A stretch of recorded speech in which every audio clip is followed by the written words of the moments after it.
야, 우리 옆 사람과 인사하실까요? 예수 안에서 눈을 뜨시오.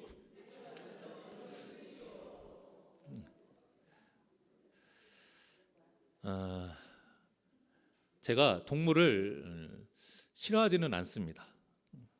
그렇다고 집에서 막 키울 정도로 막 애정하지는 않아요. 근데 제가 정말 안 좋아하는 동물이 뭐가 있느냐? 다리 많은 것, 다리 없는 것. 예. 다리 많은 것도 싫고요, 다리 없는 것도 싫어요. 그런데 다리가 4개인데도 그 파충류 애들을 제가 별로 안 좋아하거든요. 그런데 도마뱀을 좋아하지는 않지만 제가 부러운 게 하나 있어요. 도마뱀 꼬리 잡아보신 적 있으세요? 없어요? 다 뭐 그 도시에서 그렇게 사셔가지고 도마뱀 꼬리를 잡잖아요. 애가 끊고 도망가 버려요. 그렇게 하면 꼬리가 어떻게 돼요? 나중에 다시 자라나요. 저는 그게 그렇게 부러웠어요. 어렸을 때부터. 만화도 보면은 그런 뭐 괴물이나 능력 보면 그런 사람, 그런 존재가 있잖아요. 끊어졌는데 막 다시 자라. 그렇게 다시 회복이 되고 원상복구가 되는 것이 저는 정말 참 부러웠어요.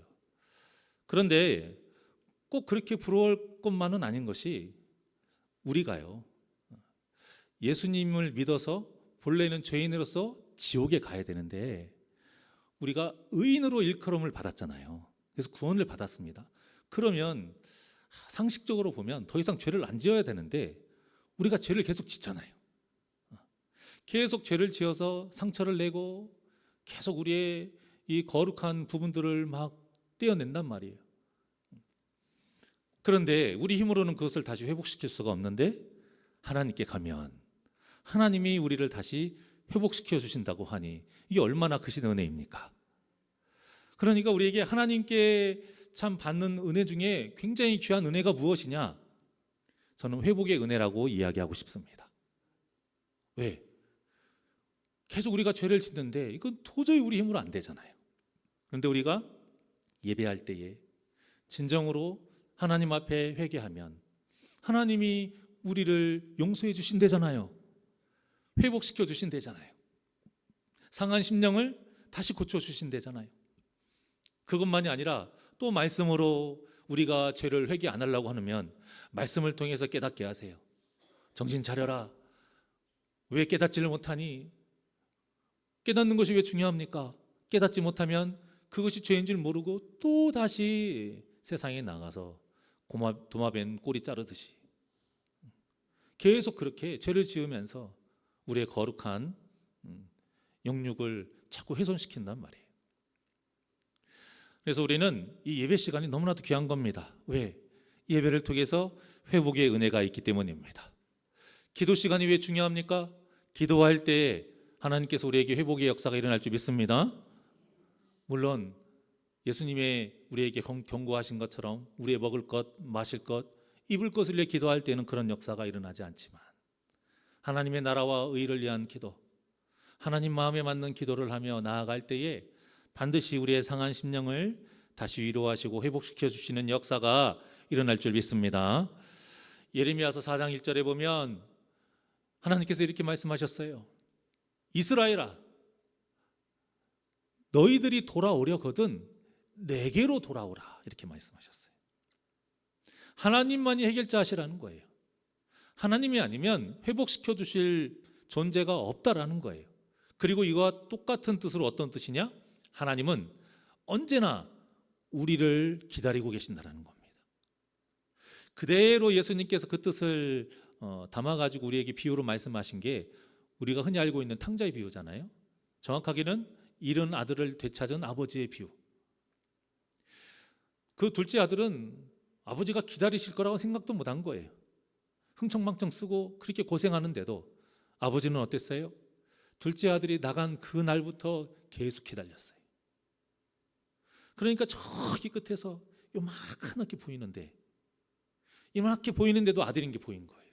아들인 걸 알아챈 거예요. 알아채자마자 냅다 달린 겁니다. 그러니까 종들이 이게 무슨 일인가 하고 그 주인 따라서 막 달린 거예요.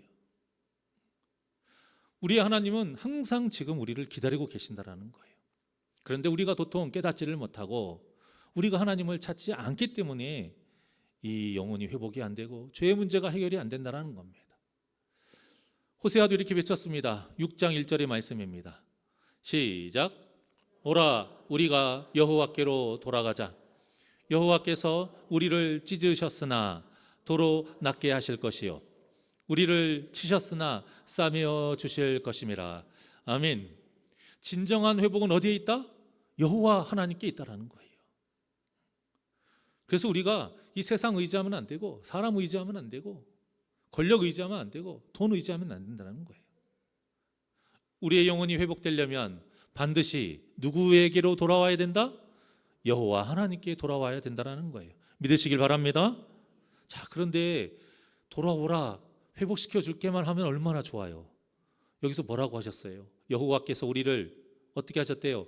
찢으셨으나 또 우리를 치셨으나.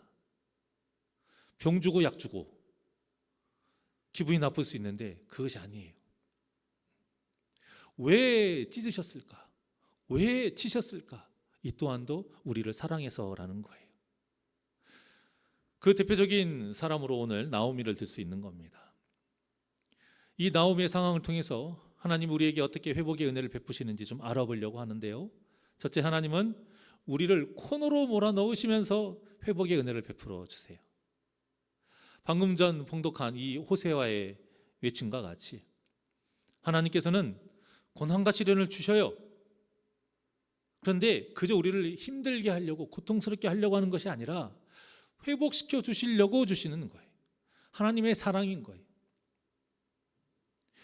나오미는 처음에는 흉년을 피해서 모압에 잠깐 갔다 오려고 했던 거예요. 그 가족이 원래. 그런데 10년이라는 세월이 지났어요. 그 죄악된 환경 속에서 영적으로 이제 쇠약해진 거예요.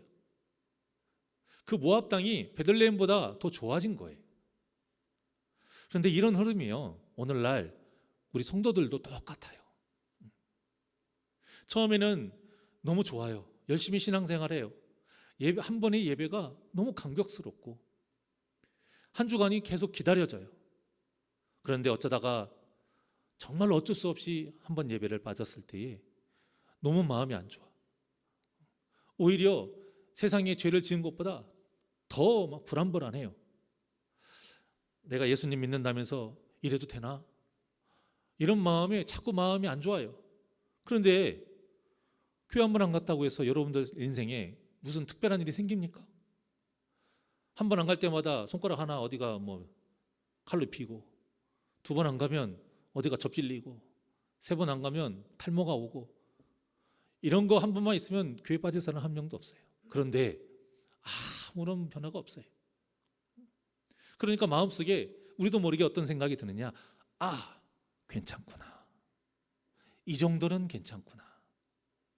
그러다가 점점 이 나오미의 가정과 같이 모압 땅 세상을 향해 가는 겁니다. 그러다 보니까 예전에는 목사님이 언제 한번 신방 오나, 언제 한번 인사해 주나, 언제 한번 말해 주나, 언제 한번 전화해 주나 이랬다가 계속 모압 땅에 향하니까 신방 안 왔으면 좋겠다, 전화 안 했으면 좋겠다, 이렇게 되는 거예요. 이 모든 것을 하나님이 그냥 두고 보시겠느냐, 그겁니다. 그렇지 않다라는 거예요. 처음에는 말씀이요, 너무 달아요. 모르는 말씀도 아닌데 왜 이렇게 내 마음을 찌르는지, 왜 이렇게 내 마음을, 내 머리를 울리는지. 그런데 시간이 지나면 전에 들었던 말씀인데, 어떤 분은요, 여기 제목하고 본문 딱 보더니 목사님이 이런 내용을 기승전결해가지고 결론이 이렇게 딱 맺겠지, 이렇게 아예 설교문을 안으로 작성하시는 분도 있어요. 그러니 마음에 어떤 감동이 있겠습니까? 그런데 하나님께서 그걸 그대로 그냥 두고 보시겠느냐, 그거예요. 그렇지 않다는 거예요.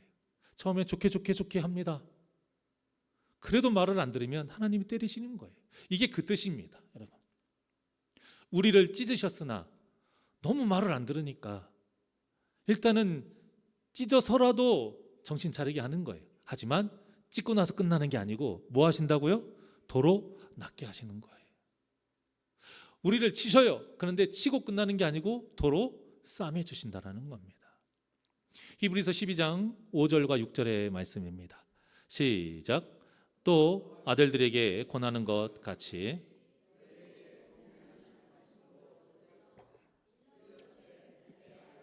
주의 징계하심을 경히 여기지 말며 그에게 꾸지람을 받을 때에 낙심하지 말라. 주께서 그 사랑하시는 자를 징계하시고 그가 받아들이시는 아들마다 채찍질 하심이라 하였으니 아멘. 대놓고 말씀하시잖아요. 5절에 보게 되면 그 꾸지람을 받을 때 뭐 하지 말라? 낙심하지 말래요. 5절에 보면 그러니까 하나님께서는 우리가 죄를 지으면서 자꾸만 하나님과 멀어지는 것을 가장 마음 아파라 하시는 거예요. 그래서 사랑의 채찍질을 통해서라도 어떻게든 회복시키려고 하신다라는 거예요. 그러니까 우리에게 어떤 믿음의 눈이 떠져야 하냐면 여러분들이 지금 당하는 그 고난과 시련을 하나님께 원망하는 거리로 삼으면 안 된다라는 겁니다. 또 반대로 말하면 여러분들에게 지금 좋은 것들, 내가 바랬던 것들, 또 그런 것을 가지고 그저 그냥 좋아만 하고 하나님이 나에게 주신 거니까 할렐루야 하고 헤프게 좋아만 하면 안 된다는 거예요. 고난과 시련이 있을 때에 하나님의 사랑을 깨달을 줄 알아야 되고요. 나에게 좋은 것이 있을 때에 내가 더 경성하여 깨어 있을 만한 그러한 경각심을 가지고 살아야 된다는 거예요. 어떤 집사님이 미국에서 어려운 학위를 받기 위해서 유학을 했어요. 미국 땅이 얼마나 살기 힘듭니까? 타지에서 사는 것이 어렵잖아요. 그러니까 정말로 하나님 붙잡으면서 간절히 신앙으로 몸부림치면서 신앙생활 열심히 하면서 그렇게 학위를 잘 마쳤어요. 그래서 한국에서 이제 교수로 청빙이 된 거예요. 한국에 와가지고 교수로 청빙이 됐는데 아시겠지만 이 땅에 인맥 넓히는 것이 출세길의 첫 번째잖아요. 그래서 인맥을 넓히기 위해서 이 사람 저 사람 만나다 보니까 이제 술을 한두 잔씩 해서 계속 술을 마시기 시작해요. 그런데 본인 몸을 또 챙기니까 술만 마시면 건강에 해치니까 이제 건강을 위해서 등산을 이제 시작을 한 거예요. 근데 막상 등산을 하려다 보니 등산하기에 가장 좋은 날이 언제예요? 주일이네요. 그래서 예배는 빠질 수는 없고 그래서 직장인을 위한 아침 일찍 드리는 7시 예배, 일부 예배를 드리고 나서 등산을 갑니다. 자기는 그래도 신앙생활 잘한다고 생각을 한 거예요. 그러다가 건강검진을 받았는데 간암 선고를 받은 거예요. 그것도 말기 시한부 2개월을 받습니다. 암이 12cm나 자랐대요. 도저히 손을 쓸 수 없다라는 거예요. 그러니 이 집사님이 그 절망의 가운데 붙잡을 분이 누가 있겠습니까? 하나님밖에 없는 거예요. 그래서 기도를 하는데 자기 혼자 기도하는 게 너무 힘들다라는 거예요. 그래서 누군가에게 기도를 부탁하고 싶은데 교회는 다니는데 정작 기도할 만한 기도를 부탁할 만한 성도님이 없고 목사님이 없는 거예요. 염치가 없는 거예요. 교제도 없고 어떤 교회에 여러 가지 무슨 함께한 것도 없으니 도저히 뭐 기도 부탁을 할 수가 없는 거예요. 그래서 이 집사님이요 이렇게 고백을 하더라고요. 나중에 자기가 간암 걸린 것도 고통스러웠지만 그거보다 더 고통스러웠던 것은 자기 이 힘든 때에 나를 위해서 기도해 줄 사람이 한 명도 없다라는 것이 너무 고통스러웠대요. 그래서 미국에서 열심히 신앙생활 했다고 그랬잖아요. 그 교회 목사님께 전화를 해가지고 울면서 기도를 부탁해요. 그때 같이 신앙생활 했던 성도님들에게 나를 위해서 기도해달라고 목사님께 기도를 부탁을 드려요. 그러다가 하나님의 기적적으로 그 집사님을 치료해 주세요. 회복시켜 주신 거예요. 그리고 그 집사님이 완전 변화가 됩니다. 이제는 온전히 하나님만을 위해서 살게 되는 거예요. 그래서 그분이 뭐라고 고백하느냐? 나에게 간암은 하나님의 은혜였노라. 여러분, 암을 누가 은혜라고 해요? 저도 지금 암 걸리고 싶지 않아요. 누가 암 걸리고 싶어 합니까?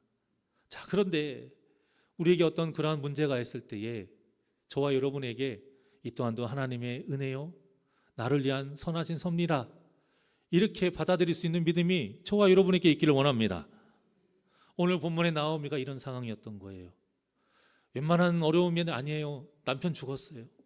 사랑하는 두 아들도 죽었어요. 근데 중요한 건 무엇이냐? 이때 당시 여자는 남자들이 아니면 살 수 없는, 남자들의 보호가 없으면 살 수 없는 삶이었어요. 그래서 이때 여자 일생을 이렇게 간단하게 설명을 해요. 여자는 평생 동안 3명의 남자에게 보호를 받는 존재다. 태어나서는 아버지에게, 성인이 돼서는 남편에게, 나이가 들어서는 장남에게. 이런 힘든 상황 속에 사는 여인인데 의지할 남자들이 하나도 없는 거예요. 그리고 자기 옆에 있는 존재라고는 자기하고 똑같은 처지인 그 며느리, 과부 며느리 2명이 있는 거예요. 하나님은 이렇게 고난과 시련을 통해서 코너로 몰아가신 거예요. 그때서야 나오미가 어떻게 했습니까? 하나님을 바라보게 돼요. 모압 땅에 있을 때에 이스라엘의 소식 안 들었을까요? 다 들었어요. 베들레헴에 있던 그 소식 못 들었을까요? 안 들을 수가 없는 거예요.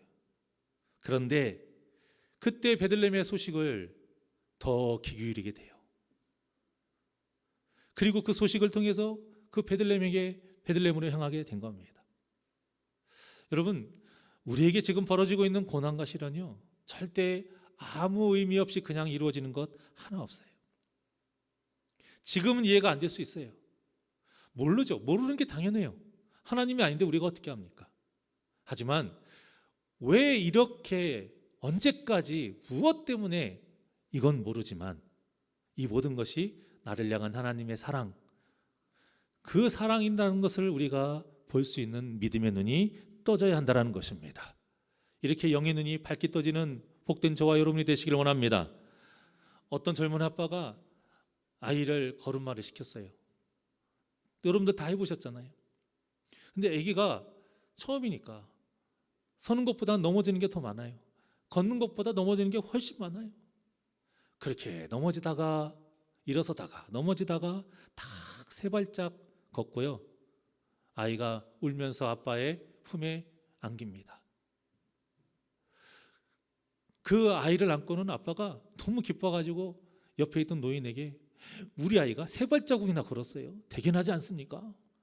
이렇게 자랑스럽게 이야기하니까요, 노인이 퉁명스럽게, 내가 세어봤는데 35번 넘어졌어, 이렇게 얘기를 해요. 그런데 아버지가 이렇게 얘기해요. 아이가 이제 걸음마 시작인데 35번 넘어진 거 당연하죠. 하지만 3발자국 걸었다는 것 자체가 더 중요합니다. 똑같은 일인데 어떻게 바라보냐에 따라서 여러분 생각이 달라지는 거예요.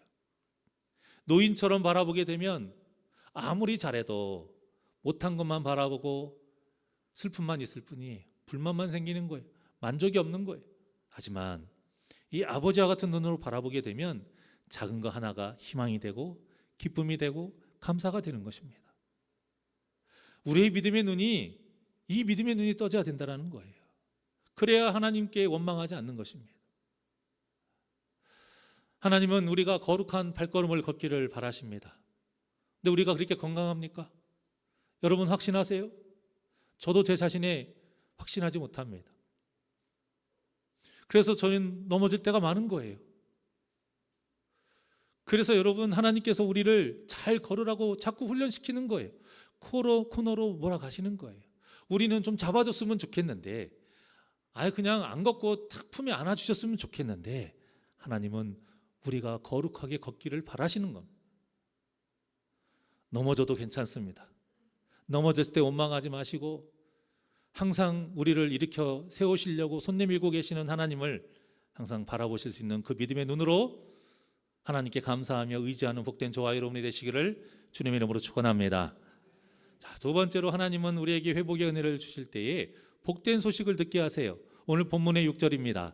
다 같이 시작. 그 여인이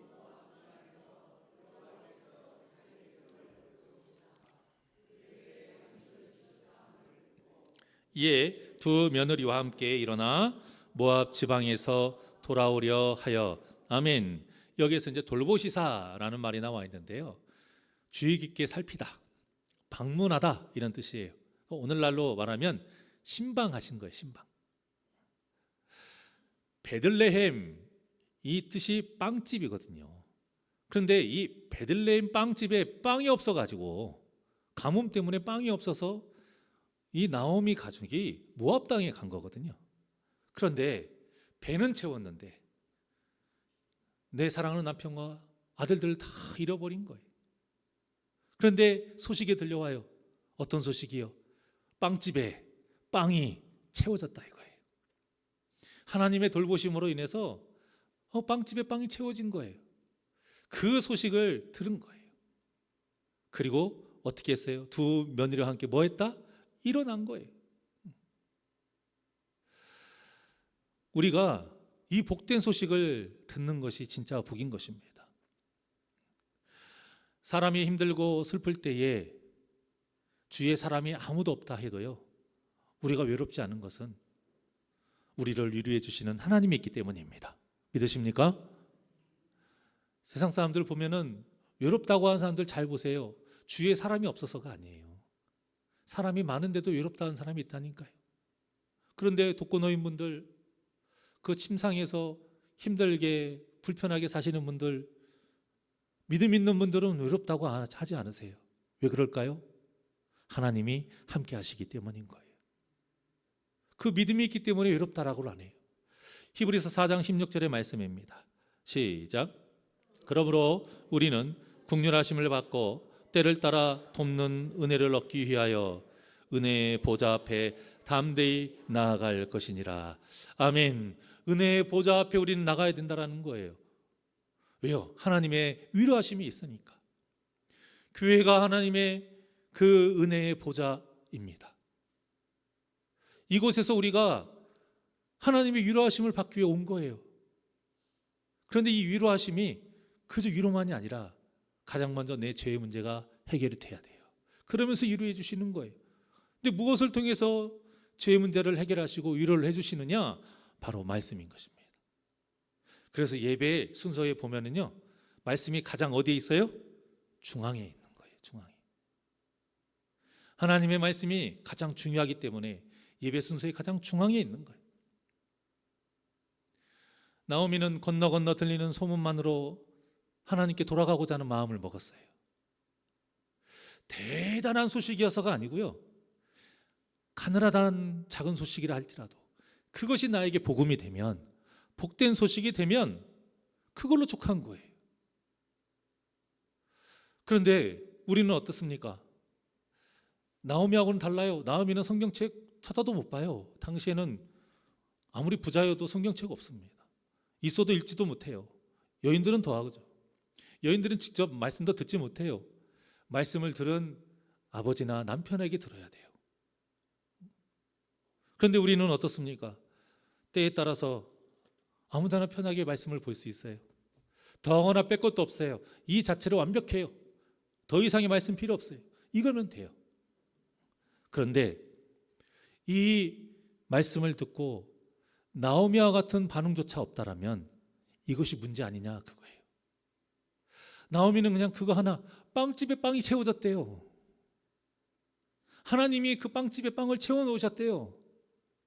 그 한마디에 모든 걸 다 털어버리고 다시 돌아가는데, 우리는 그보다 더 명확하고 정확하고 분명한 이 말씀을 편하게 읽는데도, 또 듣는데도 나오미보다 반응이 없다라면 이 얼마나 불행한 인생이냐 이거예요.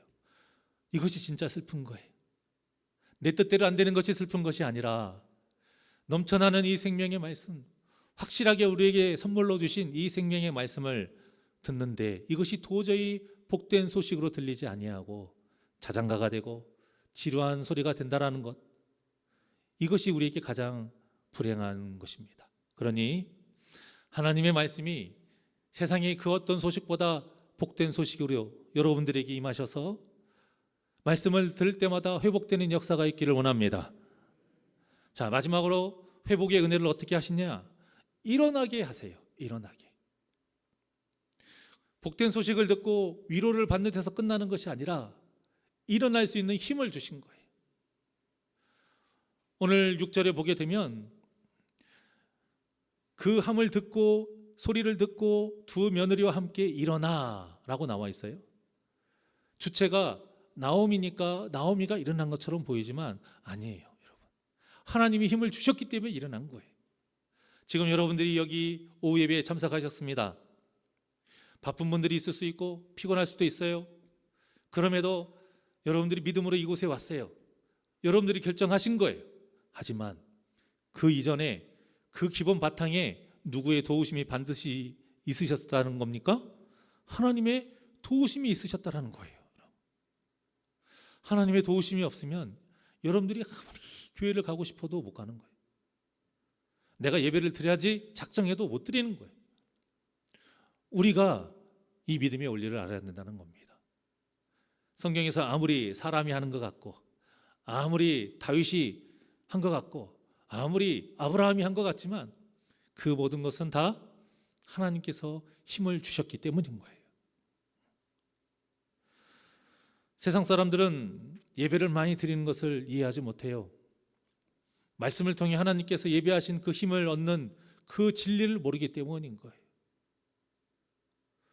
그래서 성도는요, 예배를 한 번도 빠르지 않고 드릴 수 있도록 항상 기도하면서 나아가야 돼요. 왜? 하나님의 도우심이 아니면 우리가 여기를 다 참석할 수 없거든요. 또 하나님의 도우심이 아니면 똑같은 말씀을 들어도 나한테 깨달음이 생길 수 없거든요. 그러니까 내 힘으로 할 수 있을 거다. 여러분 장담하지 마십시오. 성도는요, 자신의 능력으로 사는 사람이 아니고 하나님을 향한 믿음으로 사는 사람입니다. 우리 눈을 부릅뜨고 한번 따라해 볼까요? 성도는 자신의 능력으로 사는 사람이 아니라 하나님을 향한 믿음으로 사는 사람이다. 하나님이 주신 힘으로 사는 사람이다. 사랑하는 여러분, 여러분에게 말씀이 나를 일으키고 다시 하나님께 돌아갈 수 있는 힘을 주는 복된 소식이 되시기를 원합니다. 말씀을 마치겠습니다. 여러분들의 가정의 문제가 회복되길 원하십니까? 방법은 간단합니다. 하나님께 돌아가십시오. 여러분의 직장과 사업의 그 문제를 회복시키길 원하십니까? 답은 하나입니다. 하나님을 붙드시길 바랍니다. 여러분의 죄의 문제와 그 영적인 문제를 어떻게든 회복하고 해결하시기를 원하십니까? 답은 오직 하나밖에 없어요. 하나님을 붙잡고 말씀으로 치료되는 역사가 있기를 원합니다. 그러니까 우리에게 위로를 주고 힘을 주는 이 복음이 선포되는 이 예배의 시간이 얼마나 귀한 시간인지를 다시 마음에 잘 새기셔서 모든 예배에 임하셔서 하나님께 돌아가 회복의 은혜를 누리는 복된 저와 여러분이 되시기를 주님의 이름으로 간절히 축원합니다. 우리 은혜 아니면 하나님께 찬양드립니다.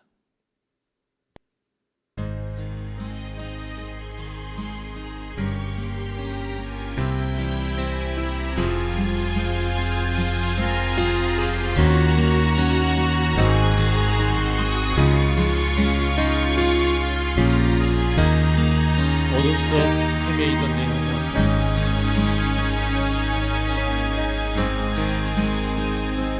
어둠 속 헤매이던 내 영혼, 갈 길 몰라 방황할 때에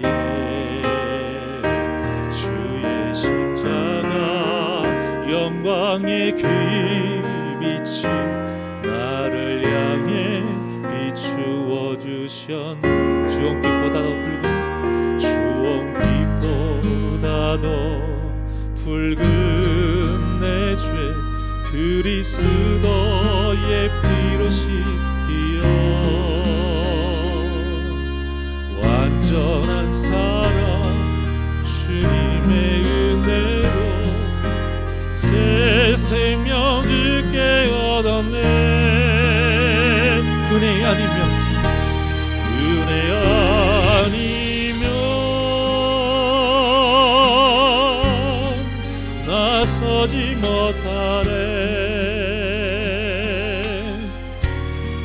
십자가의 그 사랑 능력 아니면 나서지 못하네. 은혜 아니면 나서지 못하네. 완전한 사랑 은혜 아니면 나서지 못하네. 우리 두 손을 가슴에 얹고 나의 노력과 의지가 아닌 오직 주님의 그 뜻 안에서 의로운 자라 내게 말씀하셨네. 완전하신 그 은혜로 은혜 아니면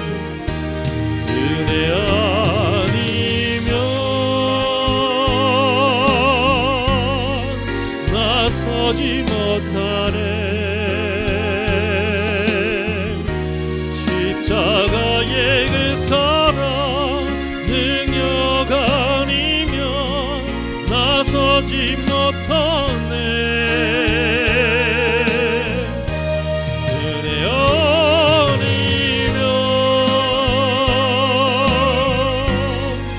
나서지 못하네. 완전한 사랑 은혜 아니면 나서지 못하. 우리 두 손을 높이 들고 고백합니다. 은혜 아니면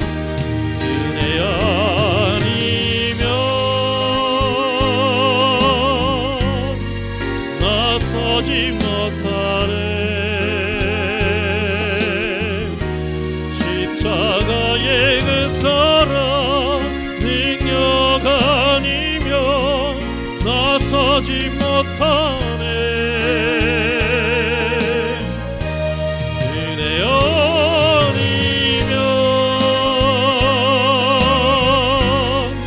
나서지 못하네. 완전한 사랑 은혜 아니면 나서지 못하네. 더욱더 소리 높여 고백합니다. 은혜 아니면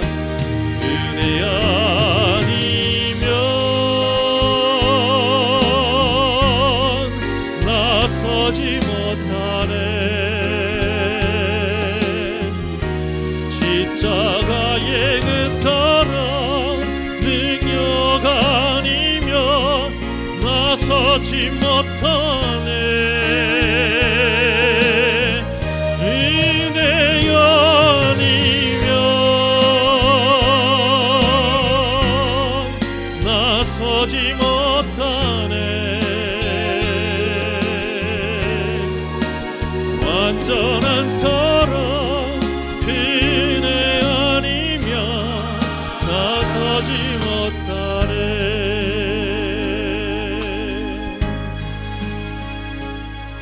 기도하시겠습니다. 언제나 우리에게 한없는 은혜를 베풀어 주시는 하나님, 우리가 하나님의 은혜 아니면 어찌 살아갈 수 있겠습니까? 무엇보다 하나님의 자녀이면서 죄를 짓는 이 연약한 우리의 이 죄의 문제 해결하고 회복되는 그 은혜가 우리 평생에 있기를 원합니다. 우리가 가장 바라야 되는 그 은혜가 이 죄의 문제가 회복되는 회복의 은혜가 되기를 원합니다. 우리 사랑하는 귀한 성도님들, 그들의 심령이 비록 상할지라도 하나님께서 이들을 위로하여 주시옵시고 예배를 통해 진정으로 회개할 수 있도록 마음을 열고 입술이 터지게 하여 주시옵시고 주님 앞에 고백하며 나아갈 때에 말씀으로 수술되어서 다시 회복되는 역사가 있게 하여 주시옵소서. 그래서 한 주간 하나님이 주신 그 말씀의 힘으로 거룩의 열매를 풍성히 맺으며 살아가길 원합니다. 그래서 반드시 다시 오시는 우리 주님, 다시 오실 때에 우리의 열매를 보고 잘했다, 충성된 종이라 인정받는 역사 있게 하여 주시옵소서. 감사함이 예수님의 이름으로 기도하옵나이다. 아멘.